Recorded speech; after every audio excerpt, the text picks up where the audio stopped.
सोचो, तुम एक ऐसे टनल में घुस चुके हो जहां से लौटने का कोई रास्ता नहीं, ना कोई रोशनी, ना आवाज, सिर्फ अंधेरा। और उस अंधेरे में कुछ ऐसा छुपा है जो इंसान नहीं है पर इंसानों से ज्यादा भयानक है। ये कहानी है द डिसेंट की, एक ऐसी हॉरर जर्नी जहां दोस्ती, दर्द और मौत सब एक साथ मिल जाते हैं। Hello friends, welcome to film history Hindi. कहानी की शुरुआत में सारा और उसके दो फ्रेंड जूनो और बेथ को देखते हैं जो एक व्हाइट रिवर में राफ्टिंग का मजा ले रहे हैं। दूर खड़े सारा के पति और उसकी 5 साल की बेटी सारा को देख बहुत खुश हो रही हैं। राफ्टिंग खत्म करके सारा अपने पति के साथ वापस होटल के लिए निकलते हैं। रास्ते में सारा अपने पति से बात करने लगती है जिससे उसका ध्यान रास्ते से हट जाता है और सामने आ रही एक वैन से उनकी टक्कर हो जाती है जिसमें स्टील के रॉड थे। वो रॉड सारा के पति और उसकी बेटी को लग जाते हैं। सारा भी घायल हो जाती है। सीन चेंज होता है। सारा की आंख एक हॉस्पिटल में खुलती है जहाँ वो हेलुसिनेट करती है और डर जाती है। तभी एक डॉक्टर उसे संभालती है। सारा ने उस एक्सीडेंट में अपने पति और अपनी बच्ची को खो दिया था। कुछ समय बीतता है। सारा अपने ट्रॉमा और डिप्रेशन से बाहर निकलना चाहती है जिसके लिए वो अपने फ्रेंड्स के साथ एप्लिचियन माउंटेन में मौजूद एक केव में जाकर एडवेंचर करना चाहती है। सारा अपनी friend Juno, Sam, Rebecca, Beth और होली के साथ एक फार्म हाउस में मिलती है जहाँ से वो लोग उस केव में जाएंगे। सभी दोस्त मिलकर थोड़ी मस्ती करते हैं। अब अगले दिन वो लोग उस केव के लिए निकलते हैं। सारा थोड़ी नर्वस है पर उसकी फ्रेंड उसे नॉर्मल करती है। कुछ ही देर में वो लोग उस केव के एंट्री पॉइंट तक पहुंच जाते हैं। वो लोग पूरी तैयारी के साथ उस केव में उतरते हैं। धीरे धीरे वो सभी उस केव के अंदर जाते हैं लेकिन कुछ ही दूर जाने के बाद सामने उन्हें एक रास्ता दिखता है जो बिल्कुल पतला है जिसमें से उन्हें रेंग कर जाना होगा। वो लोग एक एक करके उस रास्ते से आगे बढ़ते हैं। सबसे लास्ट में सारा होती है पर वो बीच में ही फंस जाती है। वो आगे बढ़ने की बहुत कोशिश करती है पर वो फंस चुकी है। रेबेका उसके आगे है। वो देख लेती है कि सारा फंस चुकी है। वो सारा को शांत रहने और रिलैक्स करने को कहती है पर सारा पूरी तरह पैनिक होने लगती है। उसे लगता है कि वो अब मरने वाली है। दबने की वजह से उसका ऑक्सीजन लेवल कम होने लगता है। रेबेका किसी तरह सारा के पास आ जाती है और उसे रिलैक्स करती है। सारा कहती है कि उसका बैग पीछे छूट गया है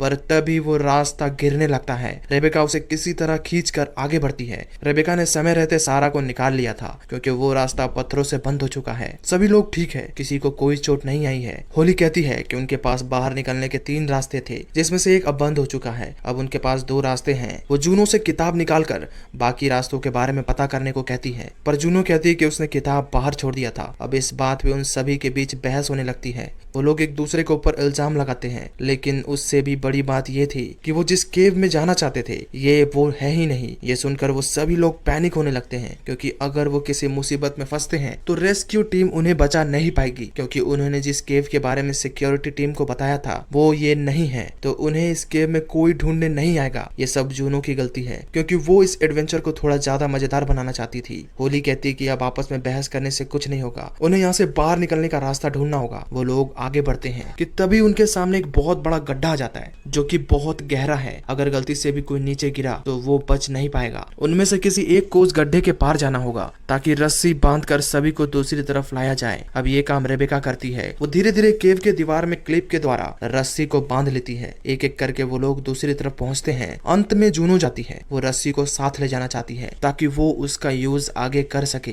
पर इसी चक्कर में वो नीचे गिरने लगती है जिसे रेबेका बचा लेती है। उन्हें वहाँ कुछ इक्विपमेंट दिखते हैं जिसका मतलब है यहाँ पहले भी कोई आ चुका है पर वो इक्विपमेंट बहुत पुराना है, यानी जो भी यहाँ आया था वो बहुत पहले आया था। फिर से वो लोग आगे बढ़ते हैं। तभी होली को दीवार पे एक पेंटिंग दिखती है जिसमें शायद बाहर जाने का रास्ता था। होली उसे देखने के लिए आगे बढ़ती है पर वो गलती से एक गड्ढे में गिर जाती है। बाकी लोग गड्ढे के पास होली को पुकारते हैं। कुछ देर बाद होली उन्हें जवाब देती है। वो कहती है कि वो ठीक है पर उसके पैर की हड्डी टूट चुकी है। सभी लोग नीचे उतरते हैं और होली की चोट पे कपड़ा बांधते हैं। होली को असहनीय दर्द होता है। तभी सारा को किसी की आवाज आती है। टॉर्च की मदद से उसे कोई दिखता है पर वो पल भर में गायब हो जाता है। सारा सभी को ये बात बताती है पर किसी को उसकी बातों पर यकीन नहीं होता है। वो लोग किसी तरह होली को खींचकर ऊपर ले आते हैं। तभी उन्हें उस जगह ढेर सारी हड्डियां दिखती हैं जो कि शायद जानवरों की थी। ये देखकर सभी लोग डर जाते हैं। अचानक उनके सामने एक क्रिएचर आ जाता है जो इंसान नहीं है और ना ही जानवर है। वो होली के ऊपर हमला कर देता है और उसे घसीट कर ले जाना चाहता है पर जूनो उसे बचाती है। वो हिम्मत करके उस क्रिएचर से लड़ती जाती है। अब ये सब देख करके बाकी लोग इधर उधर भाग जाते हैं। जूनो उस क्रिएचर को भगाने की कोशिश करती है। क्रिएचर वहां से भाग जाता है, पर वो इतनी डर चुकी है कि पीछे आ रही अपने एक फ्रेंड बेथ के ऊपर हमला कर देती है, जिससे उसकी मौत हो जाती है। सारा, रेबेका और सैम वहां से भाग चुके हैं। डर के कारण सारा उनसे बिछड़कर अकेले हो जाती है। अब सारा एक जगह पहुंचती है जहां वो अपने नाइट विजन कैमरा से देखती है कि उस जगह सिर्फ जानवर ही नहीं बल्कि इंसानों की भी हड्डियां हैं, यानी उन क्रिएचर ने इंसानों का भी शिकार किया था। अचानक वहां वो क्रिएचर आ जाता है। सारा एक कोने में छुप जाती है और अपने कैमरे से उस क्रिएचर को देखती है जो उसकी एक सहेली होली को खा रहा है। अब सारा अकेले ही है क्योंकि वो खो चुकी है। रेबेका और सैम सारा को ढूंढते हैं, पर उनकी आवाज वो क्रिएचर भी सुन लेता है और उनके पास आ जाता है। रेबेका और सैम बिल्कुल शांत होकर उस जगह बैठ जाते हैं, जिससे वो क्रिएचर उन्हें देख नहीं पाता है। दरअसल वो क्रिएचर साउंड पे रिएक्ट करता है। अगर कोई उसके सामने बिना आवाज किए खड़ा रहे तो वो उसे नहीं देख पाएगा। लेकिन तभी उनमें से किसी एक का फोन बजता है, जिससे उस क्रिएचर को पता चल जाता है कि यहाँ कोई है। वो उन पे हमला करता है, पर तभी पीछे से जूनो उस क्रिएचर को मार देती है, जिससे उन सब की जान बच जाती है। रेबेका जूनो से बाकी लोगों के बारे में पूछती है। जूनो बताती कि होली और बेथ मर चुके हैं। वो उनसे बेथ के बारे में सच नहीं बताती है कि बेथ की मौत उसी के कारण हुई। अब उन्हें यहाँ से निकलने की प्लानिंग करनी होगी। जूनो सैम से उस क्रिएचर के बारे में पूछती है। सैम बताती है कि ये क्रिएचर देख नहीं सकते हैं, ये सिर्फ साउंड पे हमला करते हैं। ये बाहर जाकर शिकार करते हैं और केव में आकर उसे खाते हैं। जूनो कहती है कि उसे जो पुराने इक्विपमेंट मिले थे वो किसी इंसान के थे जिसने बाहर निकलने का रास्ता मार्क किया है, जो उसे मिल चुका है। रेबेका कहती है कि हमें जल्दी से यहाँ से निकलना चाहिए, पर जूनो कहती है कि वो सारा के बिना नहीं जाएगी, इसलिए वो लोग सारा को ढूंढने लगते हैं। उधर सारा को बेथ दिखती है जो अभी तक जिंदा है और अपनी आखिरी सांसें गिन रही है। सारा उसे उठाने की कोशिश करती है, पर बेथ कहती है कि वो मरने वाली है, लेकिन मरने से पहले वो बता देती है कि उसे जूनो ने ही मारा है और यहाँ छोड़ दिया। सारा को अपने कानों पे यकीन नहीं होता है। तभी बेथ उसे जूनो की एक चेन दिखाती है। सारा को यह देखकर बहुत बुरा लगता है। बेथ सारा को जूनो से बच के रहने को बोलती है। तभी उन शैतानों की चीखने की आवाज आती है। सारा बेथ को यहाँ से चलने को कहती है, पर बेथ बहुत दर्द में है।